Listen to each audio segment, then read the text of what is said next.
इग्नू की तरफ से काफ़ी सारे अपडेट निकल के आए, जिनमें से एक अपडेट आप लोग के लिए है, वो है एग्जाम फॉर्म्स की। जैसे कि मैं आप लोग को पिछली वीडियोस में ऑलरेडी बता चुकी हूँ कि एग्जाम्स के जो फॉर्म्स है, जो आप स्क्रीन पे दिखाई दे रहा है, ये फॉर्म ऑलरेडी रिलीज़ कर दिए जा चुके हैं। लेकिन बहुत से स्टूडेंट्स के मन में डाउट है कि अभी एग्जाम्स या फिर क्लासेस वगैरह स्टार्ट नहीं हुई हैं, तो एग्जाम्स के फॉर्म्स कैसे आ सकते हैं, है ना।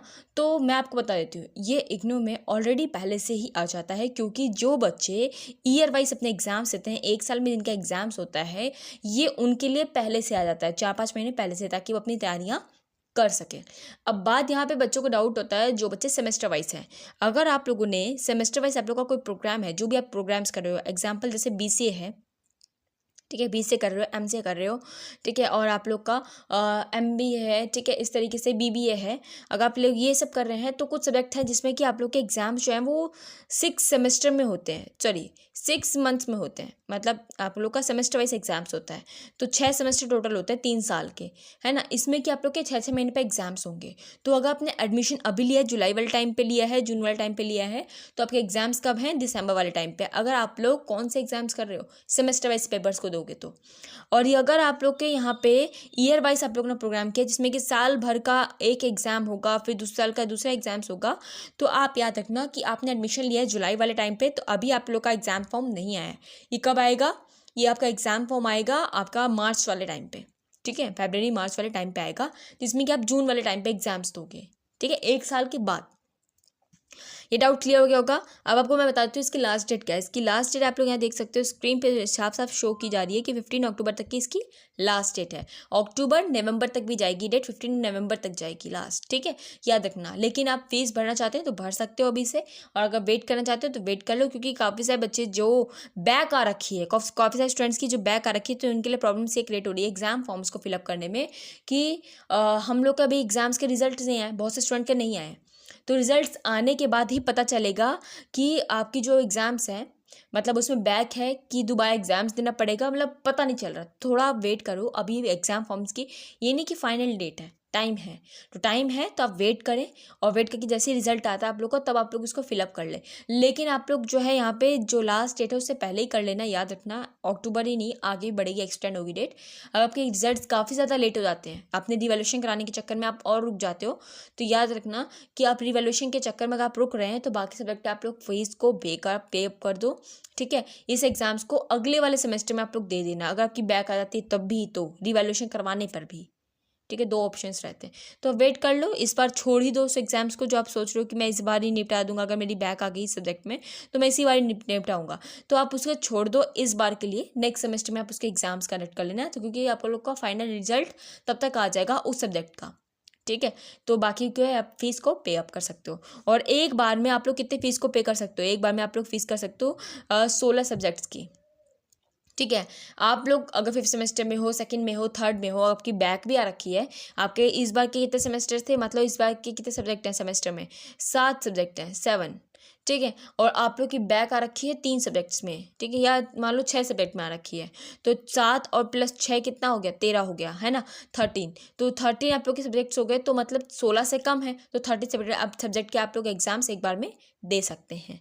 अब एक बात और आती है, काफ़ी सारे स्टूडेंट्स के मन में डाउट्स होता है कि हम लोग अगर अलग अलग सेमेस्टर में हैं, और कभी ऐसा हो कि हमारे जो है एक मॉर्निंग टाइम पे एग्जाम्स हो जाए, जो 9 से 12 का शेड्यूल है, और जो दूसरा वाला एग्जाम्स हो जाए, जो मेरे बैक आ रखी थी एग्जाम्स के, उसी दिन ही है, सेम डे ही है, लेकिन वो इवनिंग वाले टाइम पे एग्जाम्स है, 2 बजे से लेके मेरा 5 बजे तक के वाले में है शेड्यूल में। ऐसा हो जाए, ऐसा नहीं हो सकता कि मैं इसको अलग अलग कर सकूँ, हम लोग इसकी कंप्लेंट करें, नहीं, ऐसा नहीं होगा। आपको अपनी तारीख खुद से करनी है, ताकि आपके एग्जाम्स उस कंडीशन में, आपके बैक पेपर भी अब साथ ही दे रहे हो अपने कुछ, और आप लोग के इस बार के एग्जाम्स भी दे रहे हो। अगर ऐसा हो जाता है कंडीशन में कि एक ही दिन में 2 एग्जाम्स हैं, या लगातार 2 दिन में लगातार एग्जाम्स हैं, तो उसमें कोई भी कंडीशन नहीं है, कोई भी बैकअप नहीं होगा, क्योंकि वो आपकी गलती थी कि आपने मार्क्स अच्छे नहीं लाए थे पिछले सेमेस्टर में, या फिर आप लोगों ने स्किप किया था सब्जेक्ट को, या फिर अभी इग्नू ने अच्छे नंबर नहीं दिए थे आपको उसमें, और वो दे भी नहीं रहे, तो आपको यहाँ पे अब दोबारा से करना पड़ेगा एग्जाम्स को। तो ये कंडीशन आप लोग बिल्कुल छोड़ देना कि एक ही दिन में है या 2 दिन में है, मैं दोनों तैयारी कैसे करूँ, ये यहाँ पे कंडीशन नहीं देखी जाएगी। आपको पूरे एग्जाम्स खुद से देने पड़ेंगे, ठीक है, और एक ही दिन हो चाहे अलग अलग दिन हो। अब मैं एक बात और समझा दूँ सभी बच्चों को जो काफ़ी ज़्यादा डाउट रहते हैं एग्ज़ाम्स फॉर्म को फिलअप करते वक्त। एग्ज़ाम फॉर्म में हम जब फिलिंग करते हैं ना एग्ज़ाम्स की फ़ीस को, तो उसमें हम लोग प्रैक्टिकल के भी एग्ज़ाम्स की फ़ीस पर पे करते हैं और थ्योरी वाले एग्ज़ाम्स की फ़ी पे करते हैं। ठीक है, तो यहाँ पे आप दोनों के एग्ज़ाम्स की फ़ीस साथ साथ ही पे करोगे। ओके, लेकिन अब यहाँ बात आती है जो बच्चे जैसे बीटेक स्टूडेंट्स हैं या फिर आप लोग साइकोलॉजी की स्टडी कर रहे हैं, एमए पीसी की कर रहे हैं, या फिर आप लोग अपने कॉमर्स साइड से हैं, मतलब आप लोग अगर बीबीए कर रहे हैं, ठीक है, और या फिर आप कुछ भी कर रहे हैं सब्जेक्ट्स में, तो आपको उसमें क्या करना पड़ेगा, उसमें कैसे करना है आप लोग को, प्रैक्टिकल एग्जाम्स कैसे होते हैं। आपके जो थ्योरी वाले एग्जाम्स हैं उनका आप लोग को पता चल जाएगा कि क्या उसका शेड्यूल है, कौन कौन से टाइम पे एग्जाम्स होना है, डेट शीट वगैरह रिलीज हो जाएगी, चाहे आप अभी चेकआउट भी कर सकते हो। बात आती है प्रैक्टिकल के एग्ज़ाम्स की। प्रैक्टिकल के एग्ज़ाम्स के लिए वो आपके आरसी वाले आपको खुद बताते हैं शेड्यूल। ठीक है, आरसी खुद रिलीज़ करती है कि कौन से एग्ज़ाम्स कौन से टाइम पे होंगे और कब आप लोग के लिए जाएंगे, ऑनलाइन बेसिस पे होंगे, ये कहाँ पे होंगे, वो आपको मेल वगैरह के थ्रू या फिर मैसेज के थ्रू बताया जाएगा प्रैक्टिकल के बारे में। लेकिन पहले आप लोग को थ्योरी बेस्ड एग्जाम्स को कंप्लीट करना पड़ता है। सारे एग्जाम्स एक साथ नहीं होते, याद रखना इस बात का। आप सोचो मैं 16 एग्जाम्स दे रहा हूँ, कुछ बच्चे दे रहे होंगे तो 16 एग्जाम्स दे रहा हूँ, नहीं, 16 में से आपके 5 या 6 सब्जेक्ट ऐसे होंगे जिसकी प्रैक्टिकल होंगे आप लोग के, है ना, कुछ प्रैक्टिकल्स भी होंगे, तो वो भी नहीं होंगे, वो एक महीना थोड़ा रुक के होते हैं, एक हफ्ता रुक के होते हैं। थ्योरी बेस्ड एग्जाम्स पे एक हफ्ता खत्म हो जाते हैं, उसके एक वीक के बाद से वो स्टार्ट होते हैं। तो ये भी डाउट्स हैं, मैं बता देती हूँ, क्लियर कर दिया मैंने इस बारे में भी। ठीक है, अब यहाँ पे मेन बात आती है कि प्रैक्टिकल एग्जाम्स कैसे होते हैं, उसके बारे में अलग से बताया जाएगा। प्रैक्टिकल एग्जाम का कोई यह बात याद रखना, थ्योरी बेस्ड एग्जाम्स होते हैं ना, उनका आप लोग को एडमिट कार्ड निकालना पड़ता है, उनका हॉल टिकट निकालना पड़ता है, लेकिन प्रैक्टिकल बेस्ड एग्जाम्स का कोई हॉल टिकट वगैरह नहीं होता।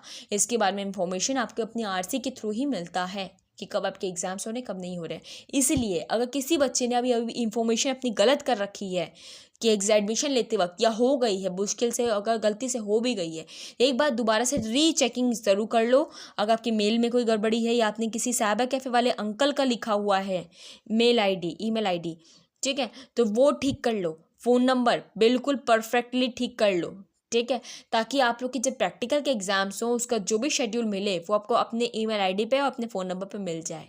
ऐसा ना हो कि उस कंडीशन में आप लोग कहो कि मेरा वो वाली ईमेल आईडी है नहीं, मेरे तो साइबर कैफे वाले अंकल की आईडी लगी हुई है, या फिर मेरे किसी और की आईडी थी वो मेरी आईडी खो गई। ऐसा कुछ नहीं होना चाहिए।